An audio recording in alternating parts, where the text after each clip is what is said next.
Hello friends, ધમુસ kitchen and vlog પર તમારું સ્વાગત છે। આજે આપણે બનાવીશું એકદમ ટેસ્ટી અને શાકની પણ જરૂર ન પડે એવી સૂકી ચટણીની રેસિપી। જ્યારે પણ ઘરમાં કોઈ શાક ન હોય અથવા તો શાક ખાવાનું મન ન હોય, શાક ભાવતું ન હોય, ત્યારે તમે આ ચટણીને એન્જોય કરી શકો છો। વળી જમવામાં સ્વાદને વધારવા માટે પણ તમે સાઈડમાં આ ચટણીને લઈ શકો છો। અને જો એક વખત બનાવશો તો હંમેશા તમારા ઘરના રસોડામાં આ ચટણી બનાવીને રાખવાનું તમે પસંદ કરશો। એવી ખૂબ જ ગજબની અને ટેસ્ટી એવી બનીને તૈયાર થાય છે। તો ચાલો આ ટેસ્ટી એવી ચટણી બનાવવાની રીતને આપણે ઝડપથી જોઈ લઈએ। ચટણી બનાવવાની રીત એકદમ સહેલી અને સરળ છે। સૌથી પહેલા આપણે ગેસ ઓન કરીશું અને ગેસ પર એક પેન મૂકીશું। આ રીતે આપણે 2 ચમચી જેટલું તેલ લઈ લઈએ। મોટાભાગે ચટણીની અંદર તેલ છે એ પ્રિઝર્વેટિવનું કામ કરતું હોય છે। તેલ થોડું ગરમ થાય એટલે આપણે એમાં 3 થી 4 ચમચી જેટલા શિંગદાણા લેવાના છે। તમારે જેટલી ક્વોન્ટિટીમાં ચટણી બનાવવાની હોય એ પ્રમાણે તમારે શિંગદાણા લેવાના છે। અહીંયા હું તમને બધી જ વસ્તુનું પરફેક્ટ માપ આપીશ। હવે ગરમ થયેલા તેલની અંદર શિંગદાણાને આપણે થોડીવાર માટે સાંતળી લેવાના છે। તેલનું પ્રમાણ આપણે ચટણીની અંદર 2 ચમચી જેટલું રાખીશું, એનાથી ઓછું નહીં નાખીએ અને એનાથી વધારે પણ નહીં નાખીએ। અને પરફેક્ટ માપથી ચટણી બનાવેલી હશે તો લાંબા સમય સુધી સારી પણ રહેશે અને ટેસ્ટમાં પણ એકદમ સરસ લાજવાબ બનીને તૈયાર થશે। તો જુઓ, અહીંયા શિંગદાણા થોડા ઘણા સતળાઈ ગયા છે। આ સ્ટેજે આપણે 5 ચમચી જેટલી હિંગ એડ કરીશું। મિત્રો, તમને બધાને ખ્યાલ છે કે હિંગ સ્વાસ્થ્ય માટે ખૂબ જ સારી છે અને એમાંય પાચન માટે તો હિંગ ખૂબ જ જરૂરી છે। તો આજે ચટણીની અંદર જે કાંઈ વસ્તુઓ આપણે એડ કરવાના છીએ એ સ્વાસ્થ્ય માટે એકદમ ગુણકારી છે અને કોઈને કોઈ રીતે આપણી હેલ્થને ફાયદો કરે એવી ગુણકારી છે। હવે જુઓ, શિંગદાણા થોડા સતળાઈ ગયા છે। આ સ્ટેજે આપણે એડ કરીશું સૂકા લાલ મરચાં અને મરચાંને પણ આપણે શિંગદાણાની સાથે સાંતળી લેવાના છે। ખાસ કરીને મરચાંને મેં અહીંયા એના ડીટીયા કાઢી લીધા છે અને પછી એડ કરેલા છે। આ સાથે આપણે એડ કરીશું 1 મોટી ચમચી જેટલું જીરું અને 1 મોટી ચમચી જેટલા આખા ધાણા અને સારી રીતે મિક્સ કરી લઈએ। હવે જુઓ, મેં અહીંયા લસણની કળીઓને ફોલીને તૈયાર કરી લીધી છે। આ કળીઓને આપણે થોડી ઝીણા પીસની અંદર સમારી દઈએ। આ રીતે આપણે પીસ કરી લેવાના છે અને ત્યાર પછી આપણે એને પેનમાં એડ કરીશું અને ગેસની ફ્લેમને ધીમી રાખી આપણે મસાલાની સાથે શેકી લઈશું। લસણની કળીઓને આ રીતે જો કટ કરી અને એડ કરશો તો લસણનું જે કાચાપણું છે એ ઝડપથી દૂર થઈ જશે અને સારી રીતે શેકાઈ જશે। મસાલાને આપણે એકદમ ધીમી ફ્લેમ રાખીને અંદાજે 8 થી 10 મિનિટ માટે શેકી લેવાનો છે।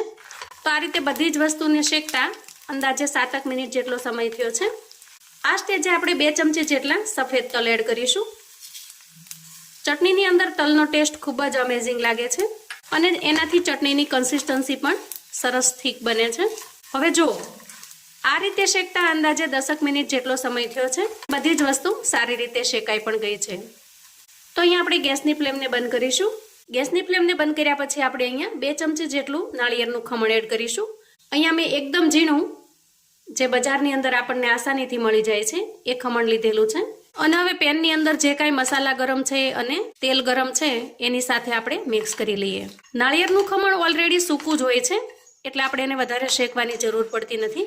આ રીતે આપણે બધા જ મસાલાને મિક્સ કરી લીધા છે। હવે આપણે તૈયાર થયેલા મસાલાને એક પ્લેટની અંદર કાઢી લઈએ અને આ રીતે પેનને આપણે એકદમ ચોખ્ખું કરી લઈએ। મસાલાને આપણે થોડો થોડો આ રીતે સ્પ્રેડ કરી દઈશું, છૂટો પાડી દઈશું, જેથી કરીને ઝડપથી ઠંડો પણ થઈ જશે।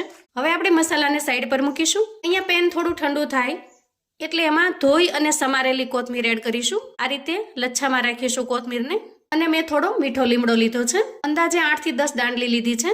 મીઠા લીમડાને અહીંયા મેં ધોઈ અને કોરો કરી લીધો છે। તો આ રીતે એના પાનને કાઢી લેશું અને પેનમાં એડ કરીશું। તો મિત્રો, તમને મીઠા લીમડાના ગુણની તો ખબર જ હશે। બ્લડ પ્રેશરને કંટ્રોલ કરે છે અને વળી એન્ટીઓક્સિડન્ટ છે એટલે સ્કિન માટે પણ ખૂબ જ સારો છે।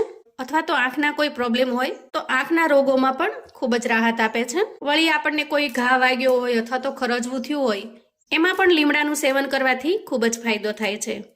તો આમ લીમડાના ગુણો ભરપૂર છે। હવે ફરી આપણે ગેસ તરફ જઈશું અને ગેસની ફ્લેમને એકદમ ધીમી રાખી લીમડાને અને કોથમીરને આપણે શેકી લેવાના છે। તો શેકવા માટે અહીંયા તેલનો આપણે બિલકુલ ઉપયોગ કરવાનો નથી। આ રીતે જે પેનની અંદર આપણે મસાલા કર્યા હતા એ જ પેનનો આપણે અહીંયા ઉપયોગ કર્યો છે અને આ રીતે એકદમ ધીમી ફ્લેમ રાખીશું તો ખૂબ સરસ રીતે શેકાઈ પણ જશે। કોથમીર પણ શેકાઈ જશે અને મીઠા લીમડાના પાન પણ શેકાઈ જશે। તમે અહીંયા સૂકવેલી કોથમીર અથવા તો સૂકવેલા મીઠા લીમડાના પાનનો પણ ઉપયોગ કરી શકો છો, પણ આ રીતે ફ્રેશ જે મીઠા લીમડાના પાન હોય છે એના અંદર ખૂબ જ સરસ સુગંધ આવે છે અને ચટણીનો ટેસ્ટ પણ ખૂબ જ સરસ બનીને તૈયાર થાય છે. તો જુઓ, અંદાજે 3 થી 4 મિનિટ સુધી આપણે પાનને સારી રીતે શેકી લીધા છે. હવે આપણે એક પાન લઈને ચેક કરી લઈએ. એકદમ સરસ શેકાઈ ગયા છે. જો આ સ્ટેજે ગેસની ફ્લેમને આપણે બંધ કરીશું અને શેકીને તૈયાર કરેલા મીઠા લીમડાના પાનને એક પ્લેટની અંદર કાઢી લઈશું. અહીંયા તમે જોઈ શકો છો, જો કોથમીર પણ સારી રીતે શેકાઈ ગઈ છે. હવે મસાલાને અને મીઠા લીમડાના પાનને આપણે ઠંડા થવા દઈએ. અહીંયા બધી જ વસ્તુ સારી રીતે ઠંડી થઈ ગઈ છે. તો એક મિક્સર જાર લઈશું અને બધી જ સામગ્રીને એમાં ટ્રાન્સફર કરીશું. હવે આપણે એડ કરીશું સ્વાદ પ્રમાણે મીઠું. અડધી ચમચી કરતાં પણ થોડો ઓછો એટલો સંચળ પાવડર એડ કરીશું અને અડધી ચમચી કરતાં પણ ઓછો એટલો આમચૂર પાવડર એડ કરીશું અને અડધી ચમચી જેટલી આપણે અહીંયા ખાંડ એડ કરીશું. ખાંડની જગ્યાએ તમે દળેલું બુરું પણ લઈ શકો છો. અહીંયા ખાંડ એડ કરવી બિલકુલ ઓપ્શનલ છે, પણ ટેસ્ટ ખૂબ જ સરસ ખાટો મીઠો આવે એટલા માટે મેં ખાંડ પણ એડ કરેલી છે. આમચૂર પાવડરની જે ખટાશ છે એની સાથે થોડું ગળપણ મિક્સ થશે તો ચટણીનો ટેસ્ટ એકદમ ઓર બનીને તૈયાર થશે. વળી આના અંદર ખટાશ માટે તમે લીંબુ કે એવી કોઈ વસ્તુ નહીં નાખી શકો અને આપણે ચટણીને જો લાંબા સમય સુધી સાચવી રાખવી હોય તો પણ એ કામ લાગશે. હવે આપણે ઢાંકણ ઢાંકીશું અને ચટણીને ગ્રાઇન્ડ કરી લેશું. તો જુઓ, ચટણી બનીને તૈયાર થઈ ગઈ છે અને અહીંયા તમે ચટણીનું ટેક્સચર જોઈ શકો છો. જુઓ, આ રીતે આપણે અધકચરું રાખવાનું છે. હવે આપણે એક પ્લેટ કે ડીશની અંદર કાઢી લઈએ. અહીંયા તમે એનું ટેક્સચર જોઈ શકો છો, એકદમ સૂકું અને સરસ દેખાઈ રહ્યું છે. આ ચટણીને તમે લાંબા સમય સુધી એટલે કે 6 મહિના સુધી આ ચટણીને તમે સ્ટોર કરીને રાખી શકો છો. ફ્રીજ વગર પણ લાંબા સમય સુધી આ ચટણીને કશું જ થતું નથી. આ ચટણીને આવા કોઈ એરટાઇટ કન્ટેનરમાં ભરી અને તમે લાંબા સમય સુધી સ્ટોર કરી શકો છો. મેં અગાઉ કહ્યું એમ અંદાજે 6 મહિના સુધી આ ચટણીને કશું જ થતું નથી. પણ ખાસ કરીને મિત્રો તમારે મસાલાને ખૂબ સારી રીતે શેકી લેવાના અને પછી જ આ રીતે એને ગ્રાઇન્ડ કરવાના. એ પ્રોસેસને ફોલો કરશો તો ચટણી ક્યારેય નહીં બગડે. જુઓ, આ રીતે કોઈ એરટાઇટ કન્ટેનર હોય એમાં ભરી દેવાની અને પછી તમે સ્ટોર કરી શકો છો. ગમે ત્યારે પણ જો તમને શાક ન ભાવ્યું હોય અથવા તો તમારે ઝડપથી કશું ફટાફટથી ટેસ્ટી અને ચટપટું ખાવું છે તો રોટલી લઈ અને એના ઉપર આ રીતે થોડું ઘી લગાવી દેવાનું. અહીંયા ઘી જો ફાવે તો જ લગાવવાનું અથવા તો તમે પ્લેન રોટલી પણ લઈ શકો છો ઘી લગાડ્યા વગરની અને તૈયાર કરેલો મસાલો એના પર સ્પ્રિંકલ કરી દેવાનો. જુઓ, જોતાં જ મોઢામાં પાણી આવી જાય એવો સરસ દેખાઈ રહ્યો છે. તો આ રીતે જેટલી ફાવે એટલી ચટણી એડ કરી દેવાની અને જુઓ એકદમ સરસ રોલ વાળી દઈએ અને એન્જોય કરીએ. તો શાક વગર પણ તમે આ ચટણીને રોટલી સાથે ખાઈ શકો છો. એકદમ ટેસ્ટી અને ખૂબ જ મજેદાર બને છે. જો તમે ક્યારેય પહેલા અગાઉ આ રીતે ચટણી ન બનાવી હોય તો એક વખત મારા કહેવાથી ચોક્કસથી બનાવજો. આ ચટણીનો ટેસ્ટ તમને ખૂબ જ પસંદ આવશે.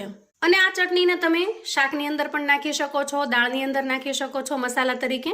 માત્ર 2 ચમચી એડ કરશો ત્યાં જ શાક કે દાળ છે એનો ટેસ્ટ એકદમ સરસ 100 ગણો વધી જશે. તો મિત્રો, આવું અવનવું જાણવા માટે અને મને સપોર્ટ કરવા માટે ચેનલ પર જો તમે નવા છો તો પ્લીઝ ચેનલને સબસ્ક્રાઈબ કરો. વિડીયો ગમે તો લાઈક અને શેર કરો.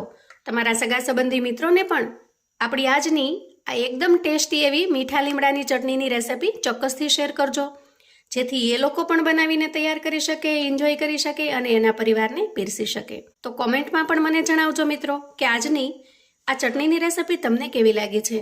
ફરી મળીશું એક નવી રેસિપી સાથે. ત્યાં સુધી આવજો મિત્રો.